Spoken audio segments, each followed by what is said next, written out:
લોકસભાની ચૂંટણીનો માહોલ જામ્યો છે ત્યારે વલસાડ ડાંગ લોકસભા બેઠકના કોંગ્રેસના ઉમેદવાર અનંત પટેલ દ્વારા આદિવાસી ઓળખ સમાન તમાસા પાર્ટી દ્વારા પ્રચાર કરવામાં આવી રહ્યો છે। લોકસભાની ચૂંટણીને લઈને તમામ રાજકીય પાર્ટીઓએ પ્રચાર પ્રસાર જોરશોરથી શરૂ કરી દીધો છે, તો ઉમેદવારો પણ મતદારોને રીઝવવા માટે અવનવા પ્રયાસો કરી રહ્યા છે। ત્યારે વલસાડ ડાંગ લોકસભા બેઠકના આદિવાસી લોકચાહના અને લોક સમસ્યાનો આવાજ બુલંદ કરતા કોંગ્રેસના ઉમેદવાર અનંત પટેલે આદિવાસી જિલ્લા એવા ડાંગમાં મતદારોને રીઝવવા આદિવાસી ઓળખ સમાન તમાસા પાર્ટીનો સહારો લઈ પ્રચાર પ્રસાર શરૂ કર્યો છે।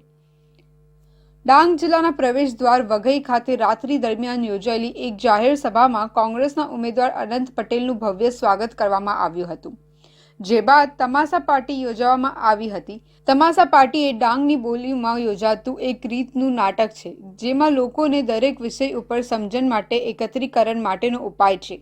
ત્યારે મોટી સંખ્યામાં ગામના લોકોએ તમાસા પાર્ટીને પણ માની હતી।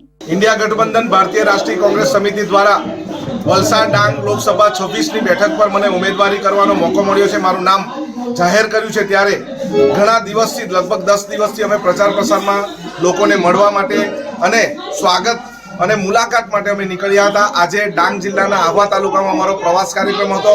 લોકો ખૂબ ઉમંગમાં છે, યુવાનો ખૂબ મોટી સંખ્યામાં અમારી સાથે જોડાઈ રહ્યા છે, બહેનો વડીલો અને જેમને બેરોજગારીની સમસ્યા છે, આ વિસ્તારમાં ડેમ બનવાની સમસ્યા માટે અમારી સાથે જોડાયેલા આંદોલનકારીઓ સંઘર્ષ સમિતિ પણ અમારી સાથે જોડાઈ રહી છે।